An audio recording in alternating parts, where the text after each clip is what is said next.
Bosch se ne va, sempre più grave la crisi della Edim. Apriamo con questa notizia l'edizione di oggi di Edicola Belluno, notizia che troviamo sull'edizione del Gazzettino di Belluno a pagina 7.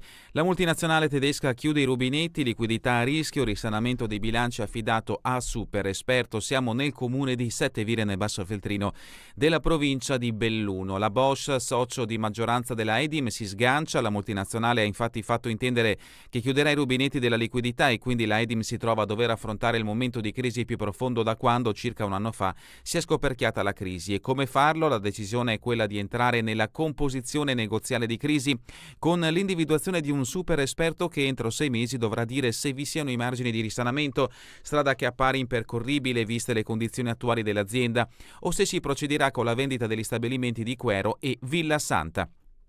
Il ben servito, la multinazionale Bosch sta attraversando un periodo di profonda crisi. Nelle scorse settimane Bosch ha comunicato un programma di risanamento per il comparto della componentistica che prevede entro il 2030 che entro il 2030 dovrà risparmiare 2,5 miliardi di euro con 22.000 posti di lavoro a rischio, soprattutto in Germania.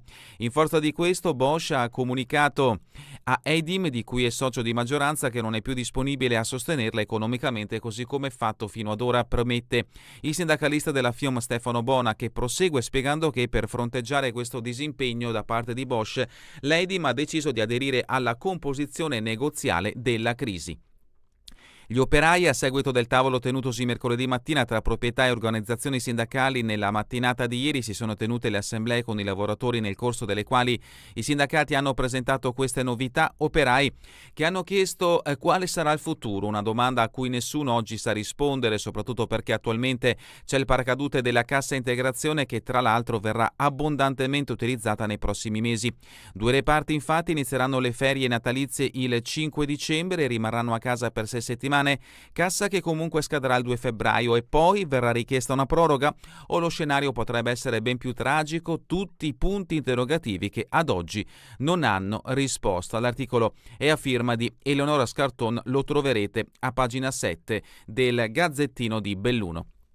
Passiamo adesso alla prima pagina del quotidiano bellunese, la notizia in primo piano, oltre a quella che abbiamo letto poc'anzi, è la seguente: crisi, invecchiamento, appello dell'INPS dalla sede provinciale dell'Istituto della Previdenza Sociale, un'analisi severa sulle criticità, non c'è solo lo spopolamento, ma il direttore Franchitti non si lascia andare al pessimismo, il territorio ha le carte in regola per invertire il trend negativo, l'articolo di Bianchini a pagina 3.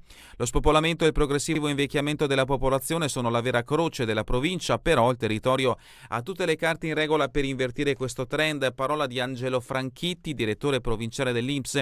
I servizi e le opportunità lavorative non mancano, la popolazione al termine dello scorso anno era di 197.767 persone, chiudendo il bilancio con un saldo naturale di meno 1.420 unità, tenendo comunque in considerazione le nuove nascite e gli immigrati. In soldoni, in un anno, in provincia è come se fossero scomparsi gli abitanti di un piccolo comune intero. Altri richiami dalla prima pagina del Gazzettino di Belluno, la foto di copertina ci porta a Cortina, Giochi invernali 2026, omologazione temporanea della pista. Gli azzurri da oggi a Cortina per i primi veri test olimpici. La pista di bob, skeleton e slittino, illuminata nella notte cortinese, l'impianto ha ottenuto l'omologazione temporanea e da oggi iniziano le discese di prova degli atleti della nazionale azzurra in vista del primo appuntamento agonistico in terza settimana di novembre. L'approfondimento di Di Bona a pagina 2. Cultura, evento Klimt a Palazzo delle Contesse di Mel, è già ora che luccica per Klimt a Mel, con oltre 500 prenotazioni già confermate. La mostra evento L'oro e l'anima, grafiche di Gustav Klimt, attesa per il 25 ottobre al Palazzo delle Contesse, si preannuncia come un successo. Ospiterà 76 opere tra grafiche, disegni, colotipie e rarità d'archivio del genio viennese e resterà visitabile fino al 6 gennaio 2026. Organizzata da Art Dolomites e Comune di Borgo Valbelluna, ha già raccolto più di 20 prenotazioni di visite guidate a scatola chiusa con gruppi provenienti da da tutto il Veneto, a cui si aggiungono le decine di prevendite online nelle prime settimane. L'articolo di Alessandra Dallò a pagina 14. Belluno, il capo della polizia Vittorio Pisani in visita riservata alla questura. Visita lampo quella di ieri del capo della polizia Vittorio Pisani alla questura di Belluno. 2 minuti prima delle 16 la sua Audi Scura è arrivata davanti alla sede di via Volontari della Libertà. Ad attenderlo il questore Roberto Della Rocca, il capo di gabinetto Luca Fodarella e il prefetto Antonello Rocco Bertona. L'articolo di Longhi a pagina 5. Altri richiami dalla prima pagina del Gazzettino di Belluno. Cortina, largo poste, come nuovo, finita un'attesa lunga 20 anni. L'articolo di Bona a pagina 11. Ancora dal capoluogo, al Segato, simboli fascisti nelle lezioni degli studenti. Il fascismo entra in classe, a finire sul banco degli imputati è un volantino che è apparso lungo i corridoi dei liti Segato in occasione di una campagna elettorale per la rappresentanza dell'istituto. Un volantino con l'immagine stilizzata di un pugno chiuso e di una mano tesa a mo' di saluto romano e la scritta Paper Beats Rock, ovvero la carta batte il sasso. L'approfondimento di Bianchini a pagina 5. Altro richiamo, l'articolo di Scartono che abbiamo letto come notizia in primo piano per questa edizione di Edicola Belluno. La Bosch si defila e la crisi feltrina resta senza uscita. Entro 6 mesi il verdetto su un'azienda il cui risanamento appare complicato. Volontari militari in esercitazione sulle vette feltrine, escursione notturna sul Monte Avena, l'articolo di Mammani a pagina 9. E il mondo dello sport invece è in lutto, l'articolo di De Donà a pagina 6, pallacanestro in lutto per il pioniere Angiolino Carlotta. Ancora sport, un super sabato calcistico nel weekend della Serie A, al via i massimi campionati di pallavolo, rugby e pallamano, mentre domani giocano in anticipo Dolomiti di Serie C e Cavarzano di Eccellenza. Gli articoli di Daurù e di Lazzarin a pagina 12 del Gazzettino di Belluno. E dal Gazzettino di Belluno passiamo alla prima pagina del Corriere delle Alpi. In questo caso la notizia in primo piano ci porta a Luxottica, o meglio Essilor Luxottica, trimestre record, questo il titolo. Occhialeria è il miglior risultato di sempre, la soddisfazione del capo azienda Milleri, capaci di crescere in qualsiasi contesto di mercato.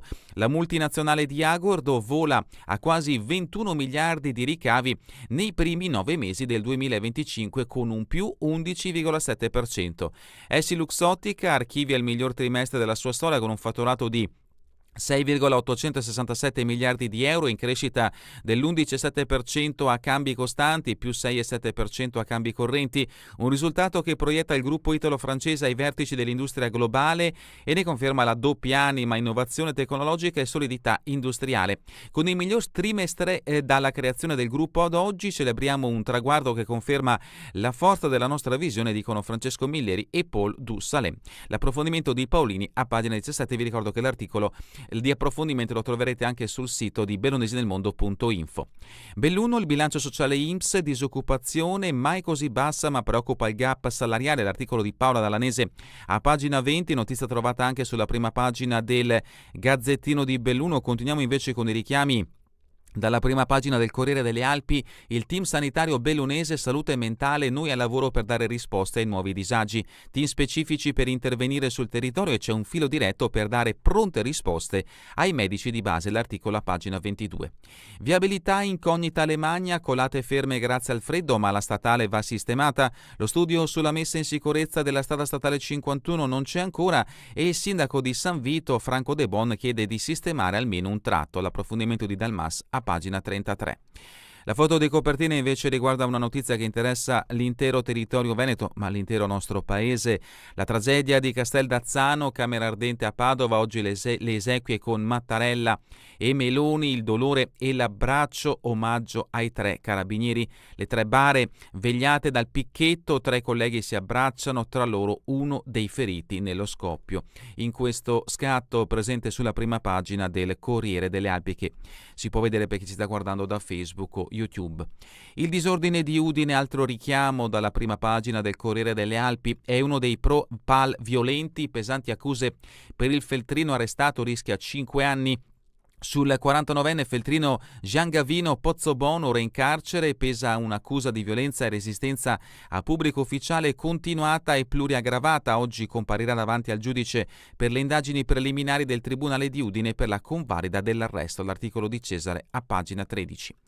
Cerimonia di apertura multipla, approfondimento riferito alle Olimpiadi, sfilate a Milano e Cortina, sarà un racconto di armonia, creatività e identità italiana, quello che prenderà vita il 6 febbraio 2026 allo Stadio San Siro e nelle altre 3 aree di gara. L'approfondimento di Michielli a pagina 14. Richiami di carattere internazionale sulla prima pagina del Corriere delle Alpi: Gaza, tregua fragile, aiuti ancora bloccati. Il valico di Rafah resta chiuso fino a domenica, accuse fra Israele e Hamas. Questi quindi richiami presenti sulla prima pagina del Corriere delle Alpi, e con questa notizia è davvero tutto per l'edizione di oggi di Edicola Belluno. Vi ricordo che torneremo in replica questa sera via streaming alle 20 e domani mattina all'1 ora locale italiana. A voi tutti un buon proseguimento di giornata in compagnia come sempre di Radio ABM, la web radio dell'Associazione Bellunesi nel Mondo.